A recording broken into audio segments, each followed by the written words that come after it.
Hello，大家好，欢迎您来到我的频道，这里是正梅家住美国频道。如果您喜欢我频道分享的内容，欢迎订阅、点赞、转发，谢谢大家。看看我们家的猫咪 Fairy，它有一个很好听的名字叫 Fairy，是我老公给它取的。这个名字的意思就是小仙女、精灵。这个克里猫真的是非常的聪明，智商很高。每天晚上它要去睡觉之前，它要来我的这个 office 来跟我玩一会儿。它意思我应该陪它睡觉去了。它每天晚上都跟我睡觉的，这个小家伙非常的可爱。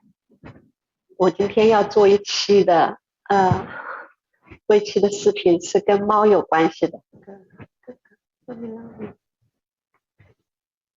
今天来聊聊猫咪。我们家先生特别爱猫，而且他养过很多不同的品种，他唯独喜欢的就是现在的叫克里斯卷猫。当他第一次养这个克里斯卷猫的时候呢，为了找到这只猫，到了佛罗里达，因为这个猫呢是比较小众的品种，并不是广泛的被饲养，所以说只能要找到那些专门繁殖这个品种的猫的那些猫主人，你才能发现这种猫。因为他在网上收集了很多猫的资料，发现这种猫的特点就是特别亲近人，而且性格非常的活泼，而且它另外一个特点就是毛发特别的柔软，像丝绒一样的柔软。所以我先生飞到佛罗里达，当时他住在印第安纳州，当时那只猫只有2-3个月。就这只猫呢，也是他离婚之后饲养的猫，他对这个猫就像对待小孩子一样的，从2-3个月开始慢慢的喂它，然后非常好的一个伴侣猫，或者是叫卧室猫，会撒娇，会跟你玩，甚至可以你丢个东西它可以帮你衔回来，就像小狗的那种性格。我先生对这只猫真的是，我都觉得是胜过对他的孩子。当时我也养了一只猫，这是我们两个比较相同的一个地方，都喜欢猫。这只猫呢，我结婚以后来到美国，就跟我先生一起来饲养它。而且我先生的大哥觉得我们两个人都那么喜欢猫，那只有一只猫好像不行。大哥又送了我们一只那个像俄罗斯蓝猫那种灰灰的猫，白色的克里斯猫，它的名字叫 Manival， 小灰猫就是叫 Kitty。开始的时候这个 Manival 是有一点牺牲，因为这个小灰猫是后来的，但是过了一段时间，他们俩就成为朋友了。这两只猫给我们带来了太多的快乐。当他坐在哪里看电脑啊、看书啊或者看电视的时候，这两只猫肯定是同时都趴到他的腿上。在我印象当中，那时候我们住在印第安纳，有一次呢，这个小猫因为他帮他洗这个耳朵，因为克里斯猫的耳朵特别大，就像2个雷达一样竖在这个头顶上，耳朵特别大。他帮他洗这个耳朵里面用棉签，可能不小心扎的有点深，扎太深了，第二天这个猫就出现了一些状况，就突然走路走不了直线了，就走得歪歪扭扭的。我先生吓坏了，赶紧把它带到普渡大学那个有个动物医院去看。当时医院里讲说它很可能脑子里面进了什么东西，有可能要做开颅手术。我先生心疼的要死，这么小的猫去做开颅手术还能活回来吗？他就不太敢给他动这个手术。那几天我先生就是茶不思饭不香，天天一下班回来就抱着个猫，抱在怀里看了观察了，看看他到底哪里有没有好转的迹象。他上班以后呢，也让我天天盯着这个猫，不要让它出什么问题，如果有什么突发情况立即打他电话。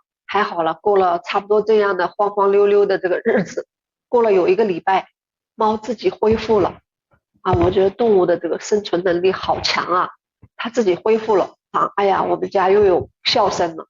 猫生病了那1个礼拜，我们家没有笑声的。我现在天天都是情绪非常的低落，有的时候甚至坐在地上抱着猫就能哭一会儿，因为他看着猫那种病殃殃的不正常，心疼的要死。我跟他也在交流，很可能就是他在洗耳朵的时候洗得太深了，从此以后给猫洗耳朵的事情就成了我的工作，我就是特别小心浅浅的，毕竟他男人嘛，可能力道大了一点。然后呢，我们从这个印第安纳搬到休斯顿，有一天呢，我就去到小区里的 gym 去锻炼，那个门呢就没有出来，以后再把它确认拉死一下，风把这个门又给它吹开了。因为我现在在楼上睡觉，门一开了，小猫就自己跑出去了。哇，等我从 gym 锻炼30分钟吧，回来发现门是开着的，我第一个脑袋就想到，哇，找猫，就是想着猫有没有跑的。我们家2只猫，那只灰猫是从来不出门的，它一定是躲在家里哪里，哪怕那只猫是踏踏实实在家。但是呢 Maniver 就是很对外面好奇，你有个门开个缝，窗户打开，它肯定要跑出去。我就楼上楼下找 Maniver， 发现没有，我知道坏了。当时他还在睡觉，我也不敢告诉他，但是呢，不告诉他也瞒不了啊。过一会儿他醒了，他一醒了就开始找他的猫，一找发现没有，我在那里不敢吱声。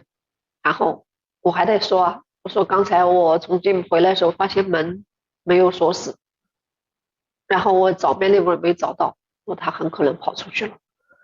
老公气的立即就快要跳起来了，然后说我不负责任，真的跟我吼说我不负责任。然后我就跟着他一起在小区里院子里啊、树丛里啊、草丛里啊到处找，到处叫他的名字。找了以后找了1个多小时都没有找到，没有找到我老公就去了这个 Home Depot 买了个小牌子，买了10几个，在那里写寻猫的启事，开车到附近小区周围去插了个牌子找猫。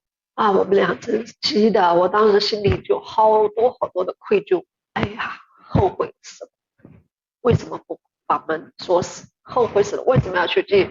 因为我知道那只猫是他的真的半条命，他对猫的那种爱呀，我都觉得我从来没有见过。然后折腾了2、3个小时，我们也没有找到他。然后我先生就回到他卧室，就把他卧室门锁死，在里面哭了。我就吓得不知所措了，不知道接下来这个日子会发生什么。他的情绪坏到了极点。我坐到1楼车库呢，就在想猫会不会自己回来。这个猫啊，这个猫这么聪明，它也许能找到的。情绪低落，失望到了极点。然后呢，我就是1楼小区再次来回转找，还在那里喊着 Maniver 的名字。哎呀，又找了差不多有半个多小时吧，突然发现 Maniver 从我们 townhouse 的后边这个墙上跑回来了。他看到我就开始叫，他自己溜出去玩了一圈3、4个小时，又自己回来了。啊，我的心啊，真的是原来提到嗓子眼，不知道下面会发生什么。放到肚子里了，真的是欣喜若狂啊！就是丢掉的孩子又找着了那种感觉，赶快把他抱到怀里，检查检查他身体啊，有没有哪里受伤啊，有没有搞脏掉啊什么。然后发现没什么，回到家我用毛巾把他身体全部又给他擦一擦，擦一擦，我才抱着这个猫敲我先生的卧室的门。我说 Maniver come back, she's home right now。我说猫咪回来了 ，Maniver 回来了。我现在开始不相信了，不开门，然后 Maniver 叫声出来了，他叫了一声，我得赶快翻起来开门，然后一把把这个猫从我的怀里就抱回去，然后把房门又关上。我不知道跟这个猫，哎呀，这个失而复得，他有多开心，他抱着猫睡觉。那时候就希望在那1分钟里面，他就把这猫死死的抱在怀里，生怕它又没了。因为这个猫是他离婚后开始养的，就陪伴他，是他最重要的亲人。就是从休斯顿啊搬到肯塔基啊，又搬到这个俄亥俄那边，这个猫就陪伴他9年多了。寿命通常也就是9年、10年，最长也就13年的。俄亥俄的时候呢，有一天早上5点多钟，陪着他坐在这个沙发上看电脑，那天我先生一起床，发现这个猫趴在他床边的地毯上，而且就发出的叫声就是很哀伤的那种，很软弱无力的那种。他好奇怪啊，他就去检查一下，没发现这猫站不起来了，这个后面2条腿就瘫在这个地毯上面，根本就站不起来。哦，他吓死了。平常早上他从来不打搅我，因为我晚上睡得很晚。他那天就抱着猫跑到我的卧室，当当敲门，郑梅 ，wake up，wake up。然后我说 What's happening？ 他说 Malibu very sick， 这猫病得很重。我说那我们赶紧送他去医院。我就赶快电脑上去 check 附近的这个猫医院有这个 emergency， 有这个急诊的，然后就打电话过去预约，人家说1个半小时以后你们可以来。当时是在2020年的3月份，3月份的俄亥是外面很冷，所以凌晨5点多钟，我们俩赶紧就披上衣服，他就把猫抱在怀里。我知道他那个状态已经不能让他开车了，他的心情非常的糟糕，内心非常的着急，所以我赶紧把这个导航，把这个诊所的地址set好，我自己来开车。那时候天还没有亮，路上大概开了将近40分钟，开了40分钟到了里呢，我们就在停车场等着。那时候疫情很严重，我们都戴着口罩，人家那个诊所也不让你自行推门进去，你要在车里打电话给他们，告诉你到了，然后允许你进才能进。接了电话，他就说你在车里，他就让我在车里，他自己抱着猫进去了。我看着他的脸色，我就知道这个猫情况不妙，因为他自己是医生。因为猫这种状态就有点像人中风了，如果是没有办法治疗，这个猫可能就会被安乐死。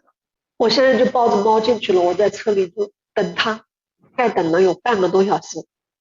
我现在一个人出来了就跟我说 You want go see Malibu？ 他说你想去看看猫吗？我说 Of course 啊，我就跟着他一起。然后呢，这个医生就给我们单独了一个猫的一个诊室，一个小房间。然后我跟我先生坐在那里，我说 Where's Malibu？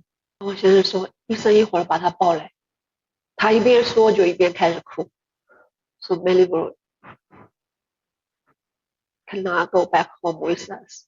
他说他不能跟我们回家了，他要接受麻药，让他慢慢的睡过去。这个猫的情况跟我讲，哎呀，我听他那个讲述，看他的那个脸色，我也是眼泪就下来了。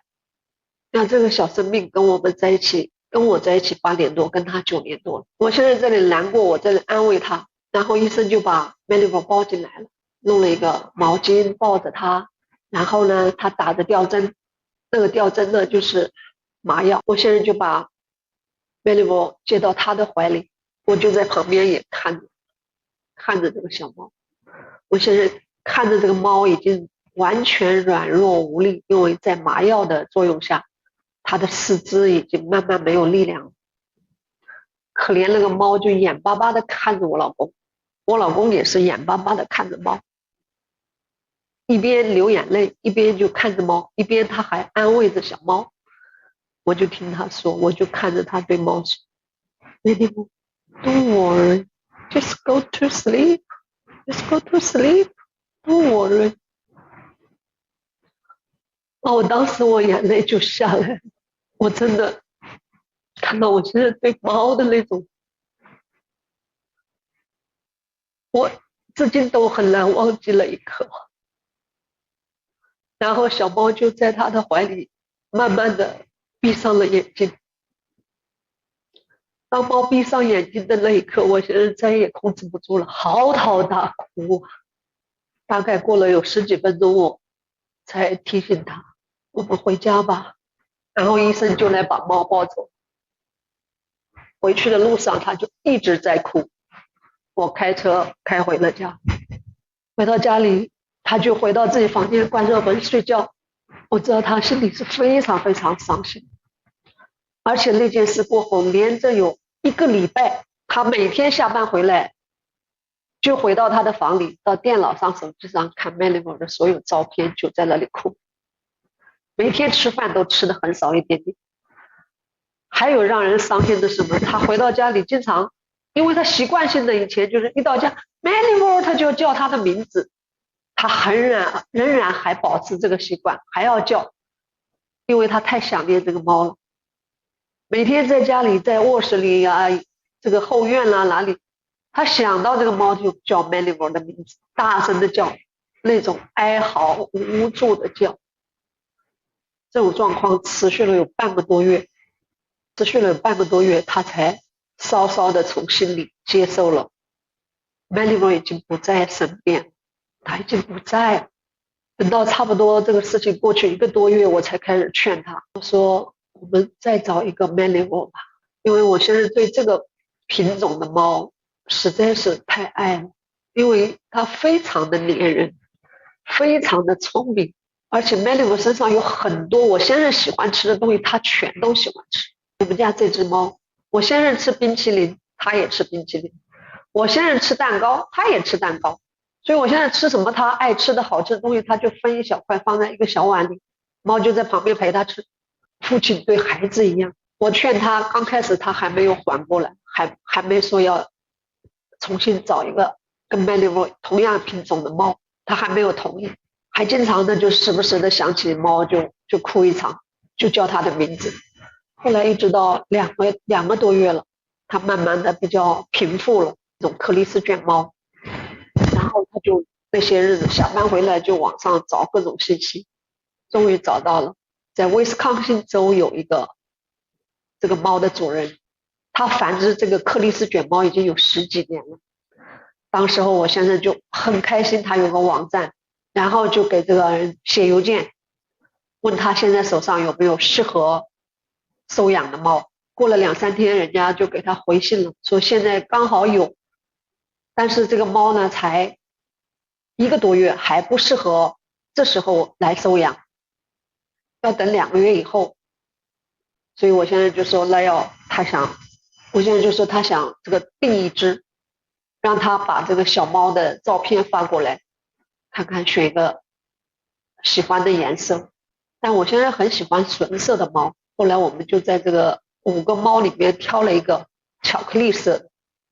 我现在说这个颜色也是很特别的，很少见的 chocolate color，他送我们950美金。然后我们2个就抽个星期6开车，来回要10几个小时。当时疫情又很重，又不敢住酒店，所以就2个人1天往返，他开8个小时，我开8个小时。去的时候是我先生开的，回来的时候就是我开的，因为回来了他有宝贝猫了，他就一直抱着猫。当时到家里已经晚上10点钟，抱来的时候他3个月，但是就比老鼠像大老鼠那么大，手心就可以托起来的那个样子。所以我先生说我不敢带他睡觉啊，我爱翻身，我把他压死掉。他说你带着睡吧。我说好吧。刚来第2天，我把他放在地毯上，我就叫他，我先生给他取名字叫 Ferry， 我就一段距离让他离我大概有几步远，我就对着他叫 Ferry come on running running， 他就朝着你跑来，然后我再把他放那里，我再离开，你叫他 Ferry running， 他又向你跑来。哇，这个猫真的他听懂你口令的，很喜欢玩球，他自己在屋里你放个球在地上，他自己，而且他这个毛子就全身都是，就是那种一出生的那个胎毛，它没有那个保护型的那个背毛，全部就是胎毛，特软特软。所以这只小猫就是又成了我先生的新宠。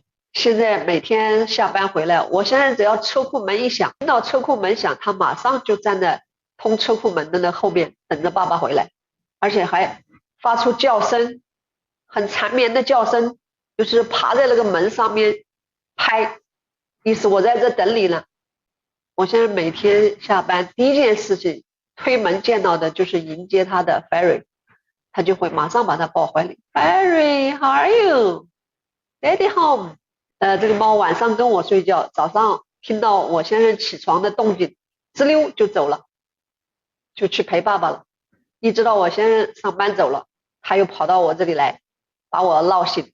我们家2个人真的是生活离不开猫，猫的那种温顺、亲近、缠绵、撒娇，真的给我们两个这种空巢家庭吧，因为我们孩子们都工作了，带来了真的太多的乐趣，带来了太多的温馨。有时候真的也是我们两夫妻感情的一个调剂啊。在美国，喜欢宠物的人特别特别多，但是在我身边亲眼看到这样一个大男人为他的爱猫失声痛哭，为他的爱猫失态，我真的是第一次看到他对 Malibu 去世那一刹那的这种崩溃，我真的为之动容。朋友们，今天就跟大家分享到这里，祝你的生活当中也能跟宠物建立一种非常亲密的感情。有宠物的生活就是不一样。非常感谢大家对我频道的支持，请不要忘记订阅、点赞、转发。再见，朋友们。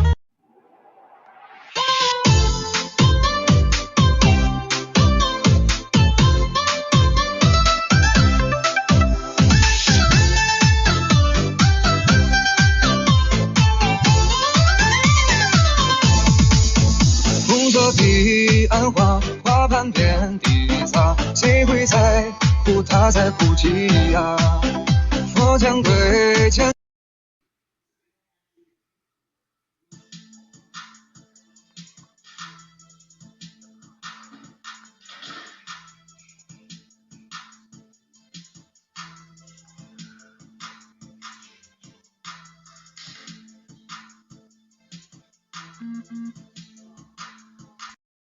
My head goes sha la la la la, sha la